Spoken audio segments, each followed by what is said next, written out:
ಕಾಂತಾರ 1 ಯಶಸ್ಸಿನ ಬಳಿಕ ಕರಾವಳಿಯಲ್ಲಿ ರಿಷಬ್ ಶೆಟ್ಟಿ ಸಲ್ಲಿಸಿದ್ದ ಹರಕೆ ಕೋಲ ವಿವಾದಕ್ಕೆ ಈಡಾಗಿತ್ತು. ರಿಷಬ್ ಹರಕೆ ಕೋಲ ನಿಯಮದ ಪ್ರಕಾರ ನಡೆದಿಲ್ಲ ಎಂಬ ಆರೋಪಕ್ಕೆ ಬಾರೆಬೈಲು ದೇವಸ್ಥಾನ ತಿರುಗೇಟು ಕೊಟ್ಟಿದೆ. ನಿಯಮ ಪ್ರಕಾರ ಕೋಲ ನಡೆದಿದ್ದು ಮುಂದಿನದ್ದು ದೈವ ತೀರ್ಮಾನಿಸಲಿ ಅಂತ ತೀಕ್ಷ್ಣವಾಗಿ ಪ್ರತಿಕ್ರಿಯೆ ನೀಡಿದ್ದಾರೆ. ತುಳುನಾಡಿನಲ್ಲಿ ವಿವಾದದ ಬೆನ್ನಲ್ಲೇ ಜಾರಂದಾಯ ಎದುರು ಪ್ರಾರ್ಥನೆಯನ್ನ ಸಲ್ಲಿಸಲಾಗಿತ್ತು. ಸಾಮಾಜಿಕ ಜಾಲತಾಣಗಳಲ್ಲಿ ಭಾರೀ ಟೀಕೆ ಕೇಳಿಬಂದಿದ್ದು, ಕದ್ರಿ ಠಾಣೆಗೆ ಜಾರಂದಾಯ ಬಂಟ ಆಡಳಿತ ಸಮಿತಿ ದೂರನ್ನು ನೀಡಿದ್ರು. ಈ ಬಗ್ಗೆ ಆಡಳಿತ ಮಂಡಳಿ ಗೌರವ ಅಧ್ಯಕ್ಷ ರವಿಪ್ರಸನ್ನ ಮಾತನಾಡಿ, ನಮ್ಮ ದೈವ ನರ್ತಕನ ಮೇಲೆ ನಮಗೆ ಸಂಶಯ ಇಲ್ಲ, ತಪ್ಪಿತಸ್ಥರಿಗೆ ಶಿಕ್ಷೆಯಾಗಲಿ ಅಂತ ಹೇಳಿದ್ದಾರೆ. ಮತ್ತೊಂದೆಡೆ ಮೊದಲ ಬಾರಿ ದೈವ ನರ್ತಕ ಮುಖೇಶ್ ಪಂಬದರು ಮೌನವನ್ನು ಮುರಿದಿದ್ದಾರೆ. ನನಗೆ ಮಾಧ್ಯಮ, ಕೋರ್ಟ್, ಕಚೇರಿ ಎಲ್ಲವೂ ಕೂಡ ದೈವವೇ. ನಮ್ಮ ಹಿರಿಯರು ಹೇಳಿದ ಉಪದೇಶದ ರೀತಿಯಲ್ಲಿ ಸೇವೆ ನಡೆದಿದೆ ಅಂತ ಹೇಳಿದ್ದಾರೆ.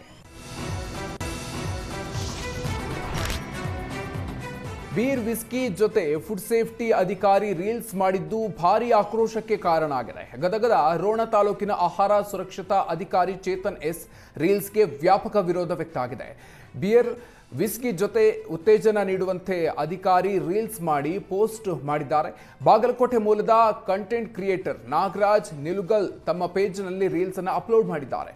ಕರ್ನಾಟಕ ಸಿವಿಲ್ ಸರ್ವಿಸ್ ರೂಲ್ಸ್ ಗಾಳಿಗೆ ತೂರಿ ಅಧಿಕಾರಿ ರೀಲ್ಸ್ ಮಾಡಿದ್ದು ಅಧಿಕಾರಿ ವಿರುದ್ಧ ಕ್ರಮಕ್ಕೆ ಆಗ್ರಹಿಸಲಾಗಿದೆ.